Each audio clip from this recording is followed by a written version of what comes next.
children. So I have no plans of doing that. I have no plans of leaving the country to hide. What as part of your Jason Lupo? Congressman Marcoleta, Congress Lisa Lupo, Sir Lawyer, in case tuloy yung impeachment case against you, will you accept the offer? No, I think, well, first off, I'd like to thank Congressman Marcoleta for his offer to be my lawyer in the impeachment case.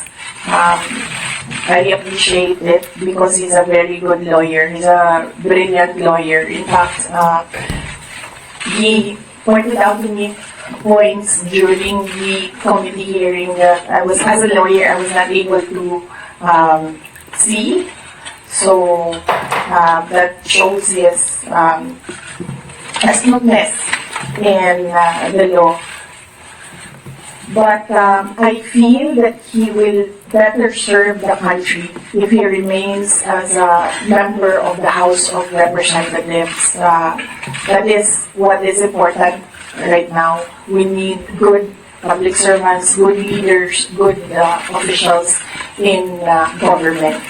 And I assure everyone that we already have lawyers helping us.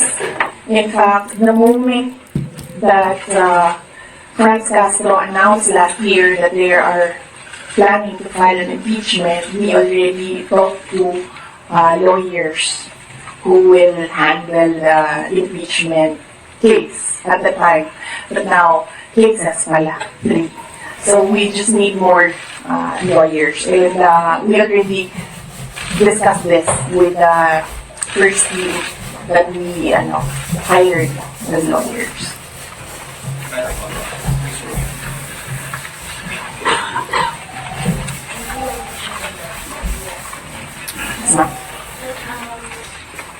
just want to ask how are we preparing for our preparation?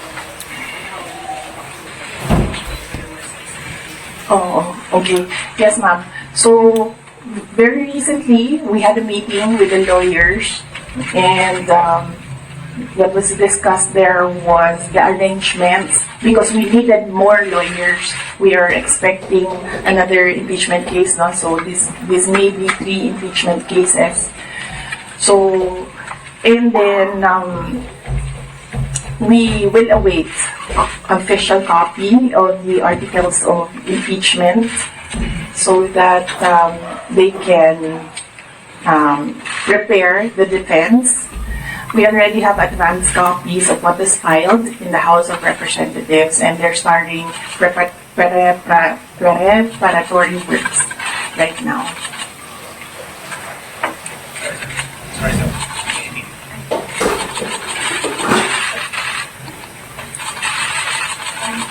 Most of your allies have changed positions or changed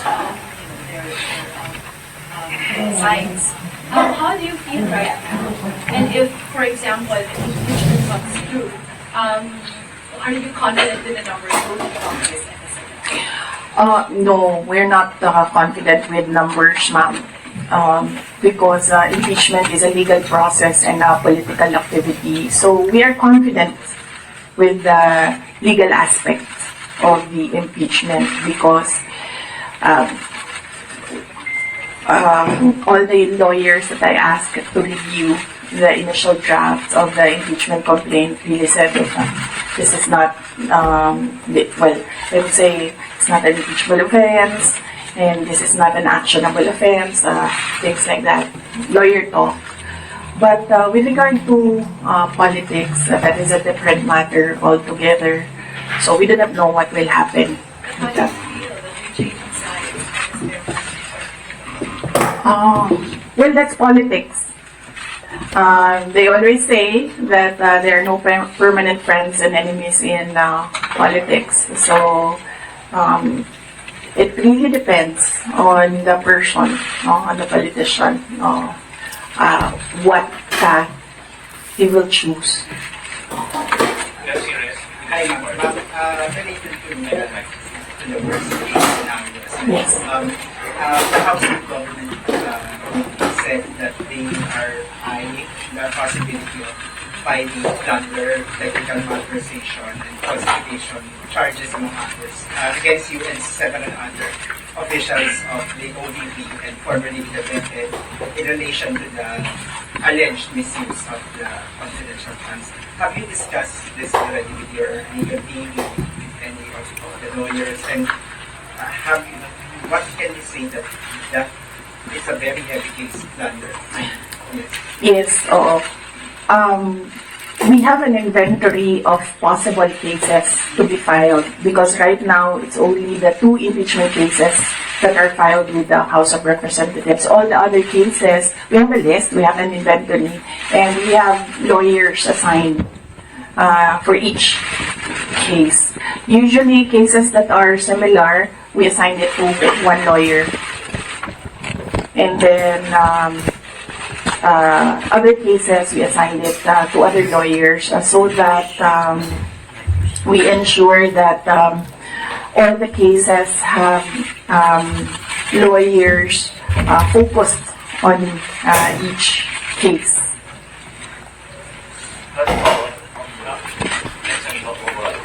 Dennis Sabito po from Bobo Radio Philippines. Ma'am, na-consult nila ba yung family niyo about this? Dahil kanina nabanggit niya tungkol sa mga lawyers. About sa family, si PRRD, nakausap na po ba ninyo? And ano yung payo po sa inyo? Hindi pa kami nagkausap ni dating Pangulong Rodrigo Duterte. I expect na magkikita kami as usual sa December 24 sa bahay ng mother ko. Likely, baka doon namin mapag-usapan yan kung man mapag-usapan namin dahil madalas kasi kapag nagkasama-sama yung pamilya, lalo na pag nandyan yung mga apo, ay yung mga apo yung pinag-uusapan ng pamilya. Nagsabi si Pangulong Duterte na magpapadala siya ng pera para sa pambayad daw ng mga abogado kasi alam niya na napakaraming mga abogado ngayon ang through my brother kasi yung kuya ko yung sinabihan niya. Nagsabi ako na huwag na lang siya magpadala ng pera dahil nakapaghanda naman na kami para sa impeachment case. Kasi sinabi niya impeachment case, sir. So sabi ko, nakapaghanda kami sa impeachment case. Kasi nga, last year, nag-announce na si Franz Castro ng impeachment. So the moment na sinabi yon, and the moment na nakita namin na tuloy-tuloy yung attacks against me, ay naganda na rin kami para sa mga abogado. Sara, si Pedro from Straight Time Singapore. Ma'am, you already mentioned that your lawyers are prepared to answer the impeachment cases, but the opposition groups who have filed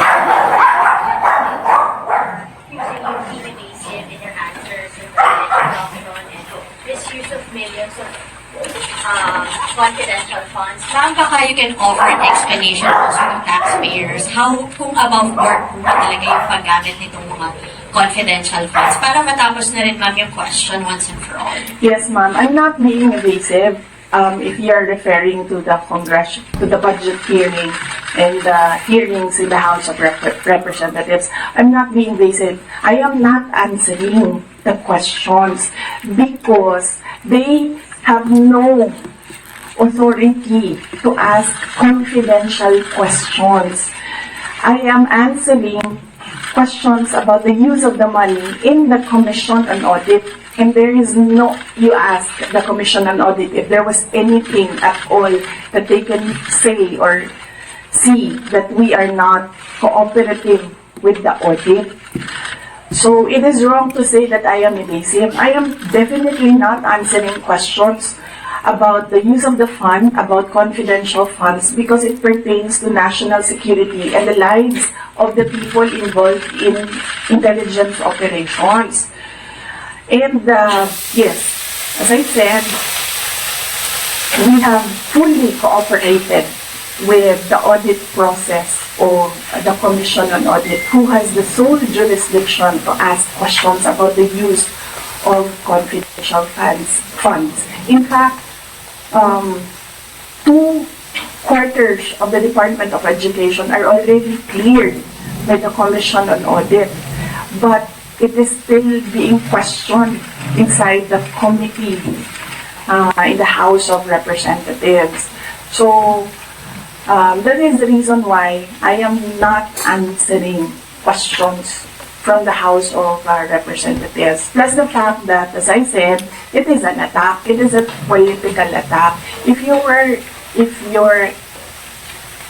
are in aid of legislation and you want to legislate about confidential funds, you do not target one office and terrorize and torment the employees of that office. What you do is you do a sampling, a random sampling of the offices who have confidential funds. Why not call the office of the president, who has billions and billions of confidential funds, if you want to legislate about confidential funds? So that shows they're singling out the office of the vice president. And I really feel that it's very disrespectful to the office of the vice president. That is also why when they ask that I respect their process, respect begets respect. So if they want respect, they should first respect the office of the vice president. Don't like they Sara, but they want to respect. You do not target one office and terrorize and torment the employees of that office. What you do is you do a sampling, a random sampling of the offices who have confidential funds. Why not call the office of the president, who has billions and billions of confidential funds, if you want to legislate about confidential funds? So that shows that they're singling out the office of the vice president. And I really feel that it's very disrespectful to the office of the vice president. That is also why when they ask that I respect their process, respect begets respect. So if they want respect, they should first respect the office of the vice president. That is what I was saying, that they don't like me, they don't like my version, they don't like the Sara, but they have to respect the office of the vice president. So if they want to investigate confidential funds, they don't single out one office. I understand, ma'am. VP, just a follow-up. Was it yesterday or the other day, the House also alleges that over 400 names na nag-sign po ng acknowledgement receipts, again, on the issue of the confidential funds, wala daw pong records in the BSA. Baka ma'am, you can offer an explanation because we know that this is a legal proceeding, pero pinag-uusapan po siya ngayon ma'am sa bahay ng bawat Pilipino. Kaya explanation if this is above board or bakit wala silang birth certificate na. No, I will not explain. I will not give an explanation because it will entail that I explain intelligence operations which will compromise access to the intelligence operations. It will really compromise how they work. So no explanation will be given to the members of the House of Representatives. One final follow-up from me, ma'am. Then what's your response to accusations that an office like the DepEd and the OVP have no jurisdiction naman to have these confidential funds that are spent for national security? Well, the confidential funds was the first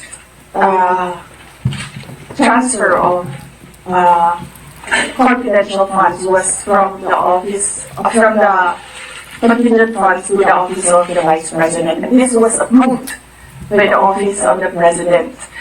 The next year, confidential funds was 2023.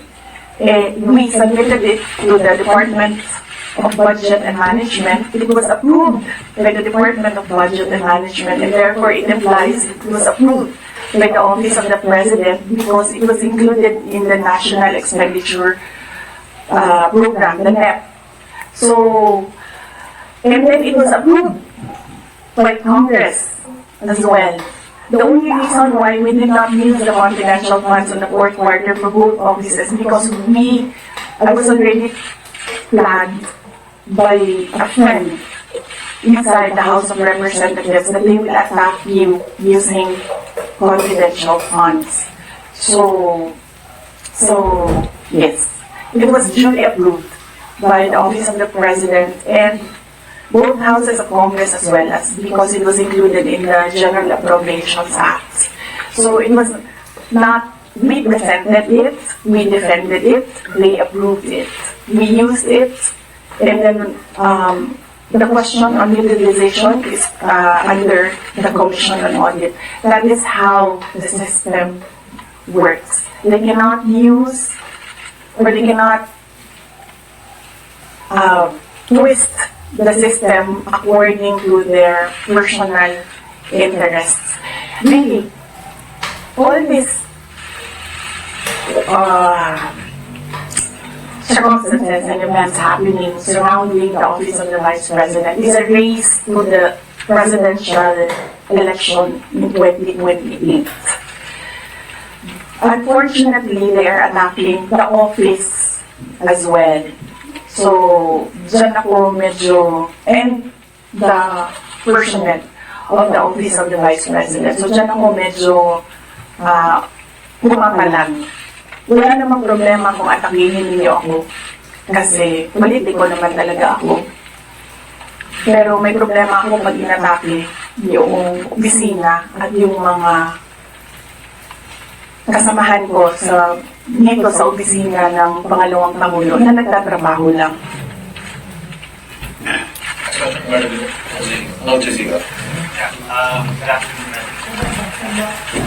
afternoon, Madam Vice President.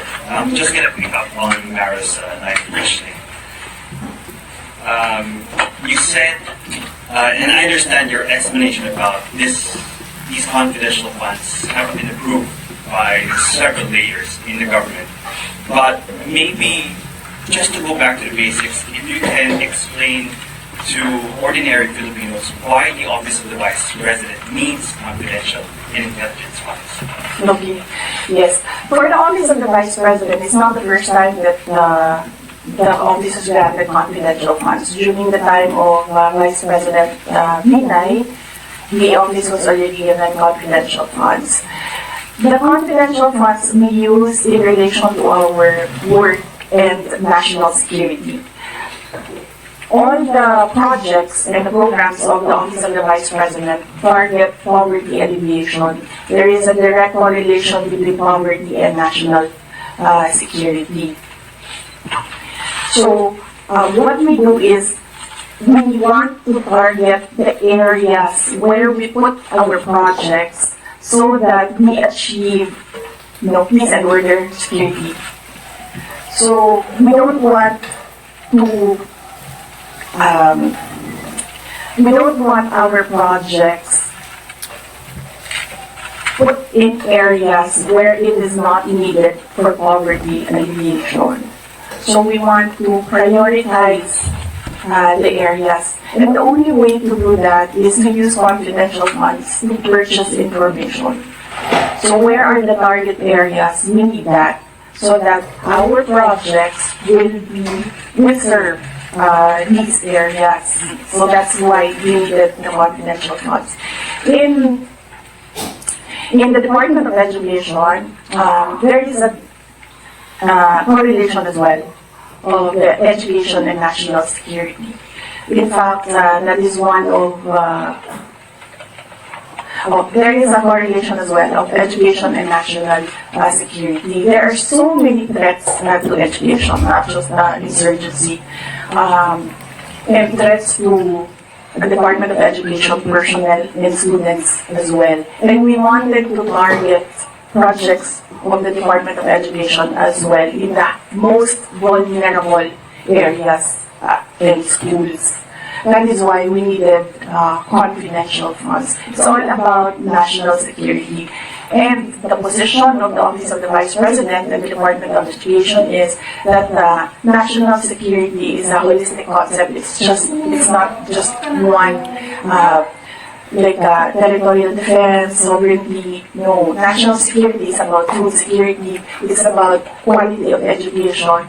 It's about poverty alleviation and everything else that we need to do as a country to get us out of this poverty rut. But you are in the NDFL so couldn't have your offices work with the NDFL as well as other government agencies that actually have national security mandates? In the NDFL, they are only about ano yung meaning ng NHAC? And local armed conflict. And local, there, LCAP. So that is very specific to that.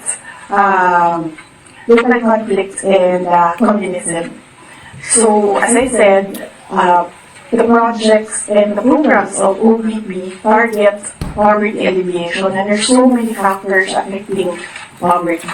And there are so many threats to education, not just insurgency. But there are also other government agencies with national security mandates that you can work with. Your offices can work with. Yes, that is true, but we work far faster if we are allowed to purchase information and target our projects immediately on the certain school or certain barangay or certain municipality. We move faster if we can target our projects. Okay. Going back to the confidential funds. That was also part of the confidential funds. But the names, they're being verified by the Philippine Statistics Board. I know you said that you can't explain because they're confidential in nature. Maybe just a yes or no, because other names have cropped up. Aside from Mary Grace Diablos, we have Chippy McDonald, Fernando Tempora, Carlos Wichi, Raymunda Lopa. These were mentioned in a column at the Philippine Star, and Joel Jewell, Congressman Joel Jewell was quoted. All right, yes or no? Are these code names? Kalimutan ko yung sagot ko. Sandali. I cannot explain confidential funds because it will entail explaining intelligence operations. And there is a law that prohibits officials who gather information because of their office to divulge it in public. So it's the Anti-Graft and Corrupt Practices Act. There is a specific provision of law. You cannot divulge confidential information that you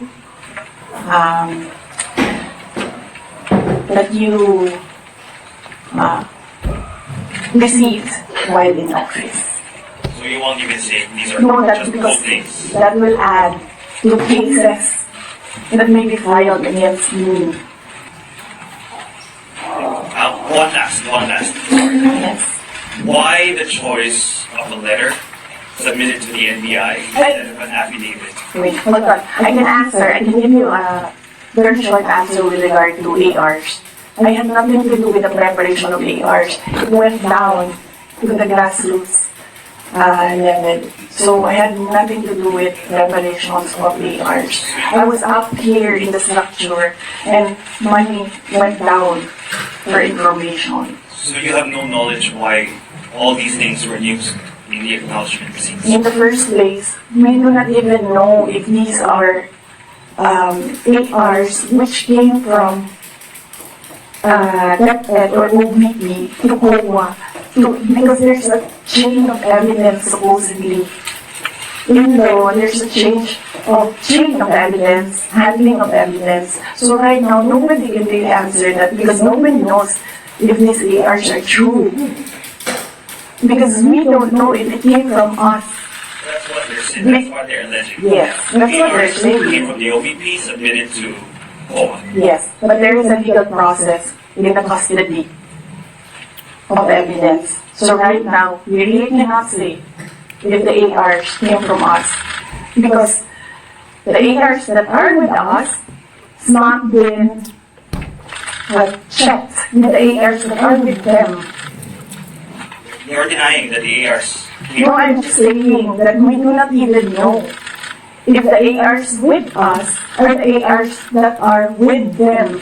Because the ARs from the field, going to the office, going to home, that's not how you do legal work. It's not how you do legal work. There's a very stringent process in evidence.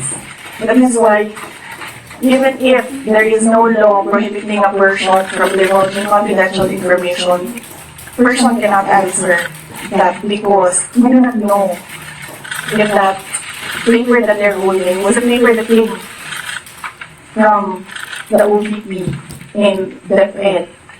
Because there was no marking of exhibits. That was what I was telling Congressman Chua.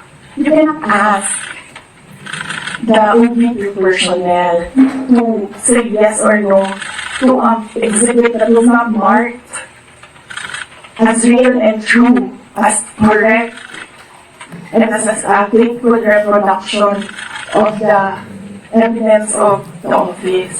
So would your offices then be willing to certify? No, because there is no question about that. From the Commission on Audit, it's only Congressman saying that this paper and asking what is this paper about. There is no case. And that is to ask that about the paper is the sole jurisdiction of the Commission on Audit. So then if the Commission on Audit asks, That is what I was saying. We have been fully cooperative with the Commission on Audit. Everything that they asked for, we submitted. That is why there was a partial disallowance only. And even then, we are not yet finished with the process because we can still submit documents that are required by the Commission on Audit. That is the problem right now, as I said. They are doing work that they are not, that is not under the mandate of the House of Representatives. They cannot audit. They cannot question at all. They cannot make me answer.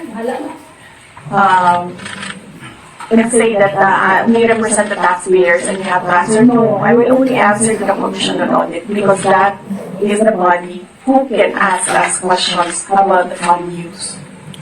next question. Back to agency, Beth.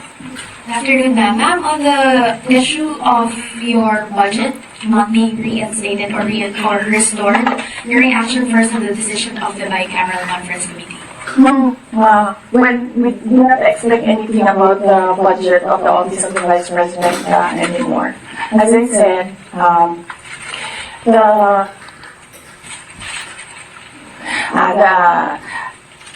before I was saying that I am not the problem. I've been saying that I'm not the problem. The problem of the Philippines is kahirapan, kagutuman, corruption, and all the other peace and order issues. But it is clear right now that they consider me as the problem already. So I will not help them solve the problem. Ma'am, a follow-up question. It's nearly January already. Your office will be filing a new budget request for 2026. How much do you intend to ask from Congress for 2026? We did not discuss that. We need to wait for the budget call because the budget call outlines the rules of your proposal for budget for your office. So we need to read the budget call before we can sit down and discuss a budget proposal for the Office of the Vice President. Ma'am, at top of mind, are you still considering to hike the 733 million or will you be happy operating on the same expenses in 2026? I cannot answer that because there are rules. They usually put conditions in the budget call and we really need to read the budget call to draft a proposed budget. Last two questions. Just to follow up on the budget, in the previous interviews, you said that you cannot give a definite answer on what will happen with regards to your satellite offices, given that the budget was not final at that time. But even then, the BICAM already decided not to reinstate your original proposal of 2 billion. What would happen to your satellite offices, your 10 satellite offices across the country? Yes, we have to see if we can continue with the projects that they are implementing. We need to see if the projects are still there, and then if they can still implement the projects. That is something that we have to discuss with the executive of the Office of the Vice President. Nandun po ba yung possibility of shutdown? And then ano po yung nasabihan na po ba yung mga affected personnel just in case na mag-shutdown nga itong mga satellite offices?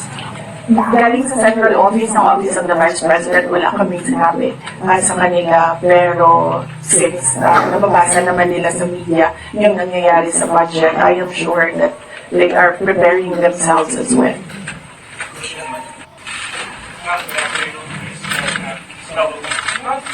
Mentioned before about security na tatagnan. Meron na po ba update dito? Tsaka sumunod po ba kayo safe near emergency?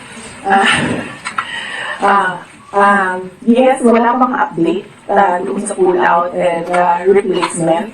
Nag-aantay kami sa Armed Forces of the Philippines kung kailan nila gagawin yon. Yes, nagpadala ako ng letter sa Chief of Staff ng Armed Forces of the Philippines. Meron lang akong mga nilakad doon na mga requests. Pinakauna doon is hindi na kami tatanggap, hindi na ako tatanggap ng replacements. So kung magtanggal sila, hindi na nila i-replace. Iwan na lang nila kung ano yung maiwan. And kung wala mang maiwan dahil tatanggalin nila lahat, I already said that I will seek security arrangements outside of the Armed Forces of the Philippines already. Mag-outsource naman kayo. Kasi normally naman, di ba, mag-vice president, may naka-designate dyan from BFP, from the BFP. So, dahil nga, yun nga, may pull out, then, so, wala na yung parang mag-outsource na kayo. Yes, we are exploring private security services. Yes. So, my husband. Would that be considered as a private? No, because there are professional security services. So that's not considered as a private army. And I do not know if these individuals are allowed to bring guns. So that makes them less of an army map kung wala silang. But hindi ko alam sa professional security services. But that is one option that we are preparing for in case there is a pull out of the entire security detail from the Armed Forces of the Philippines. Initially, I asked my husband, and then he said that he'll make arrangements. How much were you estimating?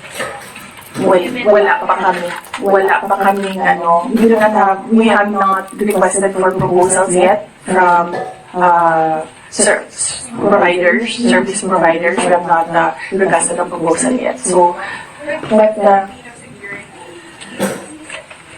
I think only Filipino organizations or agencies are allowed that kind of service within the Philippines. I think, Mama, I do not know.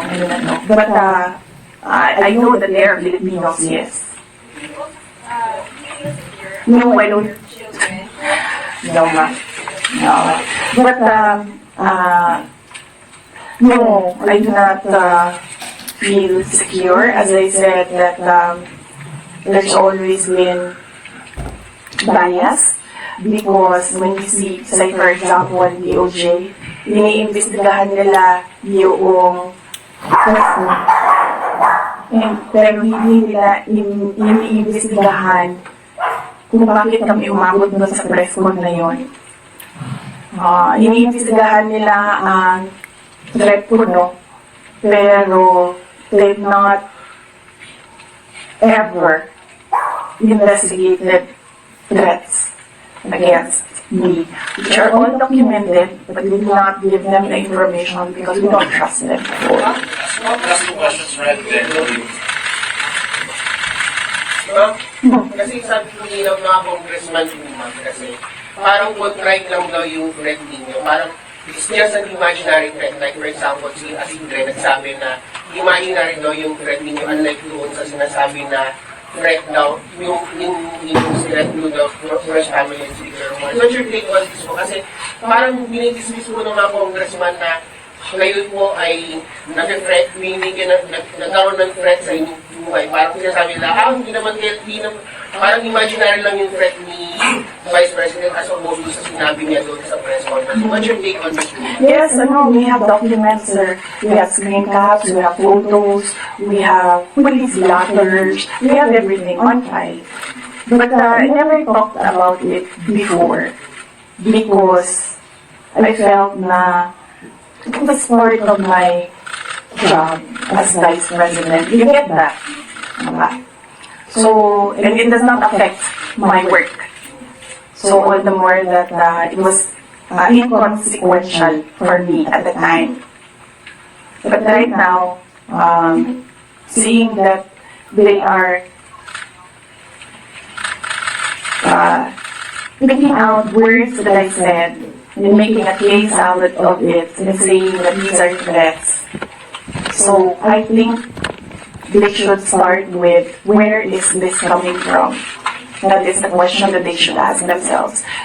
But I don't think they'll ever ask that of themselves.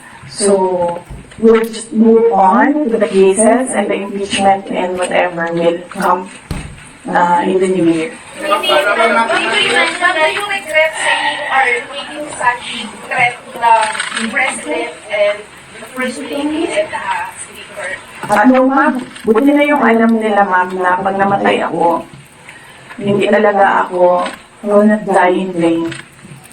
So, mentioned the 2028 presidential elections that all of the attacks of the Marcos government in now is all connected to 2020. The last time, the sitting vice president, a very popular sitting vice president, was investigated for corruption allegations and refused to respond in the public forum.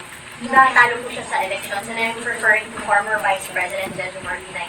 Now, are you concerned that your enemies would be able to turn public opinion against you and it will hurt any potential plans of you running for president? You're leading surveys as early as now. I'm not seeing the recent surveys, but yes, that is what they are trying to do, turn public opinion, and that is the strategy.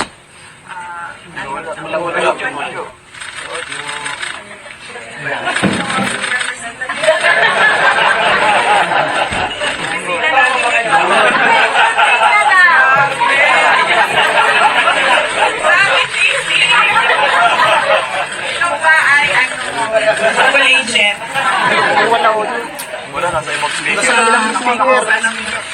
Yes. Lipat mo ang mundo. Speaker. Nasa kabilang speaker yung audio. Nasa ibang speaker. Nasa kabilang speaker.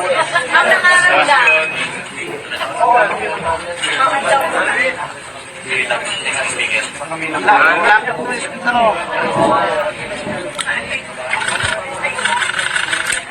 Wala ka na naglipat. Yan na. Wala pa rin. Lipat na ba? Ito yung mic na meron. Alapat na ako siya. Lipat nyo na. Trainer ba yan now? Yes. But yes. So, yes, that is what they are trying to do, turn public opinion. That is a common strategy in politics. Black propaganda and everything.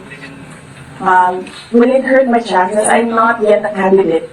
So right now, I am just the Vice President of the Republic of the Philippines and working for the country. So I am not yet a candidate, so I do not know if this will affect me.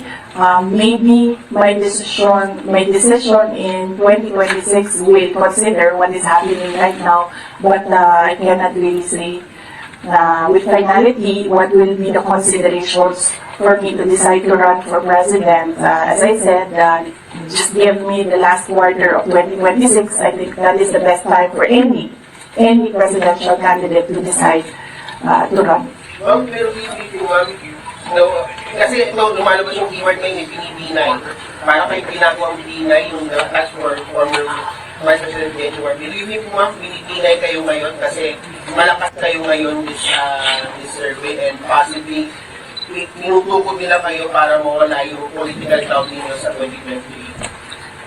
Yes, oo. Yan naman ang sinasabi ko eh. It's all, these are all political attacks. From the attack from the left, on the confidential funds, the meeting with the Speaker of the House of Representatives, and the attack on the budget, and the other attacks that we see in social media. So these are all directed to remove me from the race, yes, and then of course remove me from office. Ay, that needs a sit down. Ay, naku. Talaga. Sasabihin ko sa'yo, you know, paano ko nalaman na gusto ni, na plan or gusto ni Martin Romualdez na mag-president? Ay, naku. Talaga. Sabihin ko sa'yo. And this is personal knowledge. Kasi narinig ko talaga. I was there. So, kaya alam ko sa simula pa lang, narinig ko, okay. Wala lang din sa akin yun. Kasi lahat naman pwedeng tumakbo ang presidente. Diba? Hindi ko lang in-expect yung gagamitin mo yung buong gobyerno kung sirain yung isang tao. Yan din. Kailangan mag-desisyon ng taong bayan. Gusto niyo ba ng Vice President Martin Romualdez? Yan ang tanong. Kasi, yan naman kasi talaga yung plano niya. So, kailangan mag-decide ng taong bayan if you want somebody sitting there na hindi ninyo binoto. Thank you. Ma'am, are you determined to No, I'm at peace. I'm at peace with whatever happens to me. I'm already accepted that whatever happens to me, that will be God's purpose for my life. So I am at peace staying and finishing my term because that is my contract with the Filipino people, and I am at peace going if I will be removed from office. Okay, thank you.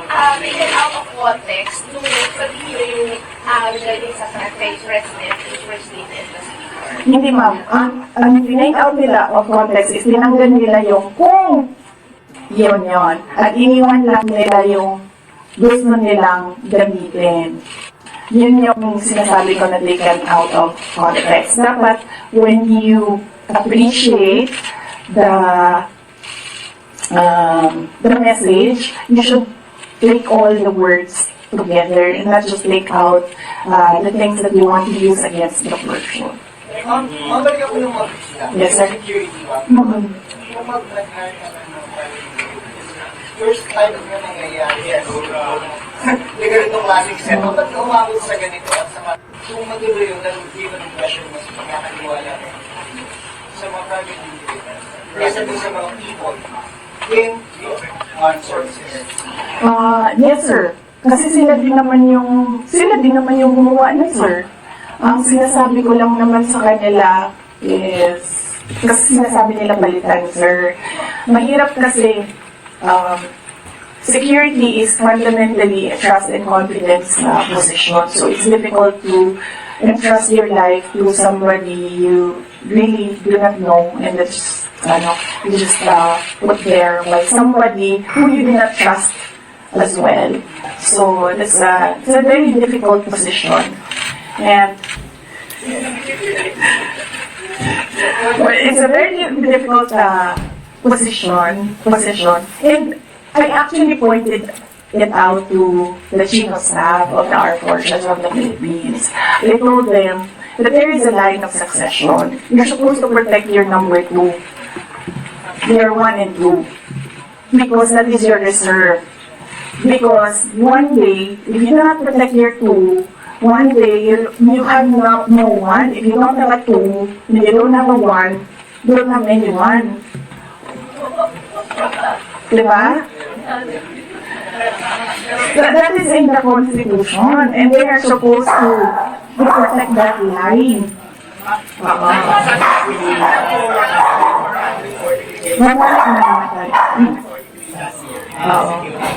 Out of the 865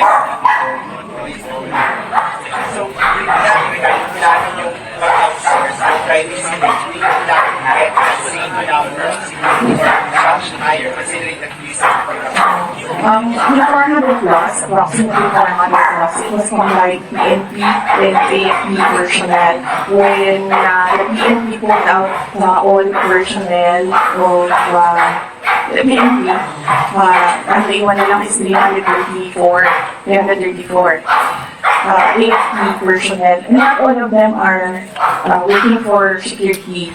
Some of them are working for admin, some of them are working for budget, some of them are working for supplies. So there's a lot of, there are several offices inside that unit that don't work for securing the person. They work for operations of the entire unit. So, ilan lang dyan, sir, ang nasa security talaga. Yun ay close-in security. Ma'am, yung hindi tinatras na appointing person, is it BPM or the chief of Ay, silang lahat, ma'am. I don't trust anyone right now except myself. So,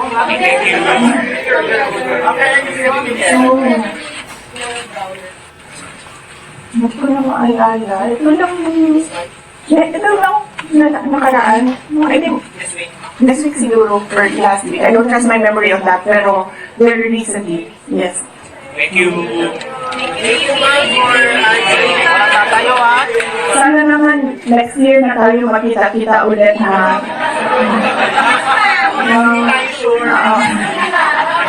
Sana naman, sa January na, please. Ha? Yes, oh. Manong.